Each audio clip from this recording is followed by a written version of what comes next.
A Vale está despencando mais de 20% no acumulado desse ano, ela já cai 27% e a pergunta que fica é a seguinte: vale a pena investir em Vale agora? O que está acontecendo com a Vale? A gente vai ver isso nesse vídeo, então fica comigo até o final. Se você está chegando aqui pela primeira vez, prazer. Meu nome é Felipe, eu sou analista CNPI, então já segue o canal para ficar sempre bem informado e quem já é seguidor aqui, deixa o like para fortalecer cada vez mais, beleza? Primeira lição que a gente precisa ter aqui, que alguns investidores acabam não percebendo isso, é que a gente precisa ter as ações que são de buy and hold, que a gente vai manter ao longo do tempo, e outras empresas acabam não sendo tão interessantes fazer buy and hold de fato, porque elas são cíclicas, que acaba sendo o caso da Vale, que é uma empresa de commodity. Então tu precisa entender como que funciona a commodity que essa empresa trabalha para você poder surfar esse ciclo. Então, empresas de commodity, na maior parte dos casos, você precisa saber em que momento do ciclo ela se encontra para poder comprar a um preço atrativo e vender sem dó quando está no patamar adequado. Senão é aquela, né? Você fica rico, fica pobre, fica rico, fica pobre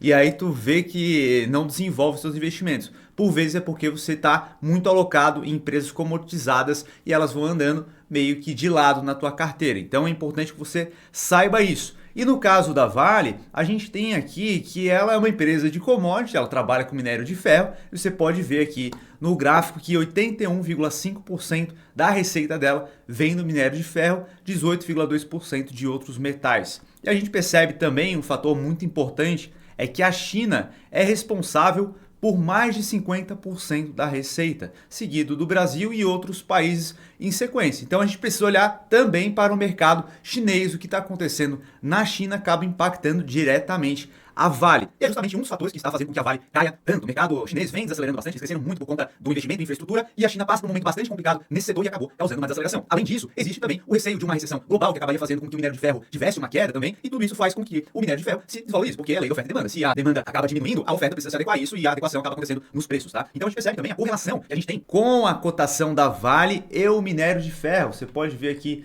no gráfico, a gente tem aqui a cotação da Vale, né? E se a gente coloca aqui também o minério de ferro para a gente verificar, a gente percebe que existe uma correlação direta aqui entre o resultado da Vale, né, a cotação dela e o minério de ferro. Então a gente percebe que o minério de ferro lá em 2021 bombou, né? Chegou em topos históricos aqui e consequentemente a Vale também se valorizou muito, o resultado dela aumentou bastante, ela distribuiu muito dividendo porque a lucratividade dela foi para as alturas. E consequentemente agora a gente vê que o minério de ferro vem caindo e consequentemente a Vale também acaba caindo. Só que algo que é importante a gente entender quando a gente vai investir num ativo é entender o patamar de preço que ele se encontra frente à sua realidade. Então, será que a Vale está barata? Será que ela está cara? Inclusive, a gente vai ver aqui nesse vídeo, mas eu já quero saber a tua opinião. Você acha que Vale está barata, está num bom momento de compra ou não? A gente vai ver isso aqui no vídeo, fica tranquilo, mas eu quero saber a tua opinião. Então já comenta aí nos comentários, beleza? Outro ponto que a gente tem aqui é quando a gente chega num patamar tão baixo na commodity de minério de ferro, isso acaba trazendo consequências, né? Então se a gente pega somente aqui o minério de ferro, cara, nos últimos, desde 2020 aí a gente tá no menor patamar aqui, né? E isso tem uma implicação que é a seguinte: quando isso acaba acontecendo, produtores menores acabam tendo uma lucratividade muito menor e às vezes acabam tomando prejuízo. Então a própria oferta acaba se reduzindo também, porque para esses produtores menores acaba não compensando a produção máxima da sua capacidade por conta do prejuízo que eles vão acabar tomando, né? Então isso acaba trazendo um patamar ali que acaba sendo difícil de romper. É claro que pode romper, porém acaba sendo uma resistência maior, tá? Então a gente percebe que a gente está num patamar muito baixo. E como é cíclico, a gente em algum momento vai ver a commodity se valorizando novamente e consequentemente a Vale acaba se valorizando também. E a Vale tem uma vantagem competitiva que é justamente o seu tamanho. Então ela tem ganhos de escala.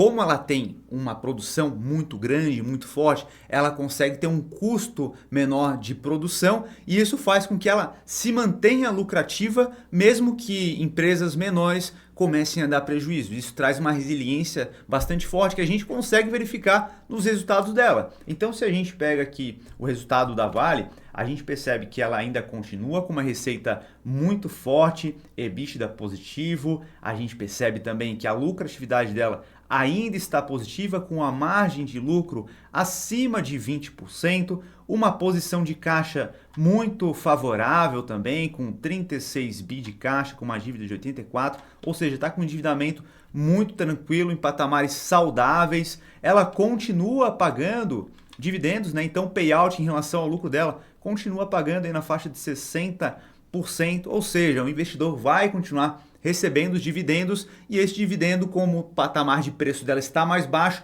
o dividend yield, seu on cost, que a gente chama, fica bem maior também em relação a quem pagou mais caro. Outro fator relevante a observar também em relação à capacidade produtiva dela, e a gente percebe que a Vale tem aumentado a sua capacidade de produção ano a ano e a produção dela hoje é superior à produção lá de 2021, quando a commodity estava lá no topo e ela bombando, querendo produzir ao máximo.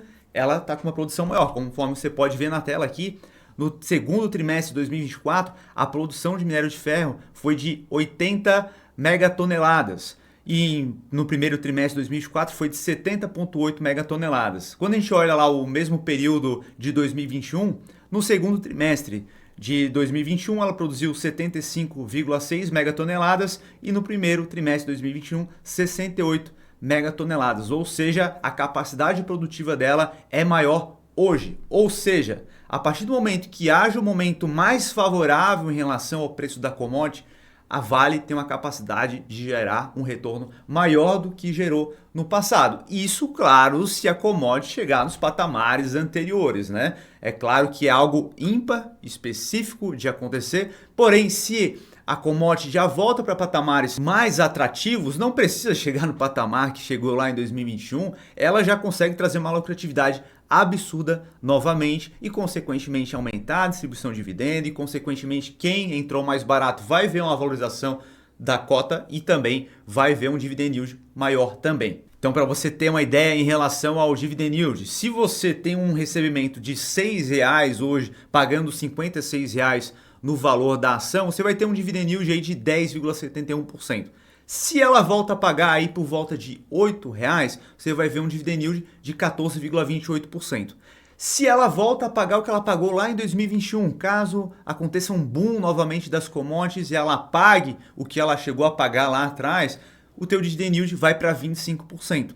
E simplesmente o que acaba acontecendo é que a gente precisa se posicionar em um momento desfavorável, um momento mais pessimista. É nesses momentos que a gente encontra a oportunidade e aí sim vai da maturidade de cada investidor ter uma alocação adequada para a sua carteira de investimentos, levando em consideração se você já está exposto no setor, se você tem interesse em estar exposto no setor e também manter o patamar atrativo em relação ao que você definiu lá atrás. Então, eu quero ter o setor de commodities de minério de ferro na minha carteira, 4% total, 5%, 8%, e aí você mantém isso. Porque por vezes você já tem algumas empresas que trabalham nesse setor e aí não faz sentido você adicionar Vale também, porque aí você vai ficar sobreposicionado num ativo que não há necessidade. Então é necessário verificar o quanto que você quer ter na sua carteira e manter uma posição saudável ali. Então é 5%? Legal, então você compra 5%. Precisa ser 5% em Vale? Não, pode ser Vale, pode ser alguma outra empresa do mesmo setor e aí você diversifica dentro do próprio setor em outras operações também, tá?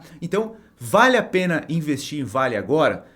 A meu ver, compensa demais, tá? A gente está com um patamar bastante atrativo, porém é necessário ter estômago para poder passar por um momento de incerteza. O mercado está com bastante incerteza em relação ao que pode acontecer no setor de minério de ferro, então é necessário ter estômago por passar por esse período, mas a meu ver, o patamar de preço está bastante atrativo. E agora um papo sério aqui, cara. Se tu curtiu esse vídeo, chegou aqui até agora, você precisa deixar o dedo no like para fortalecer aqui o canal, porque Depende totalmente de você que a gente continue produzindo vídeos como esse daqui para te ajudar como investidor. Então eu preciso saber se você curtiu o vídeo aqui e a forma para a gente saber isso é deixando o dedo no like. E o canal ele só cresce se você interagir de alguma forma com ele. Então deixa um comentário aqui, comenta aí o que você achou desse vídeo e também peça uma sugestão de um vídeo que você gostaria que eu gravasse. Beleza? Vou ficando por aqui, a gente se vê no próximo vídeo. Um forte abraço.